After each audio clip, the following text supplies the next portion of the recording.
So, bakit ka bibili ng phone stand na tig 150 pesos? Then, bakit ka bibili ng power bank na tig 1,000? At bakit ka bibili ng speaker na tig 700? Kung meron naman itong 3-in-1 na to, na tig 200 pesos lang. So, ito guys, makinig kayo. Kasi meron na siyang phone stand, meron ding power bank, tsaka meron din siyang speaker. So, kung mahina ang speaker ng cellphone mo, ay huwag kang mag-alala dahil napakalakas ng speaker nito. So, ayan guys, pakinggan nyo.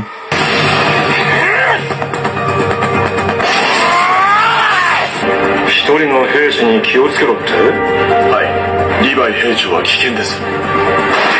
At wag na wag nyo din tong mamaliitin guys kasi naka-bluetooth speaker na din siya. So para lang to dun sa mga practical at sa mga gusto makatipid kasi napakamura lang talaga niya. Pwede nyo siya dalhin sa school or sa office nyo at kapag may bakanting oras ay pwede kayo mag-movie marathon dito. Din maganda din to dalhin sa mga inuman. So bahala na kayo guys kung ano yung gusto nyong trip. So basta para sa akin talaga napakaangas na neto kasi saan ka ba naman makakakita ng phone holder na may power bank at speaker, 'di ba? Sa halagang 200 pesos lang. Kaya naman kung nagustuhan nyo to, nilagay ko lang yung link nito dun sa ating yellow basket.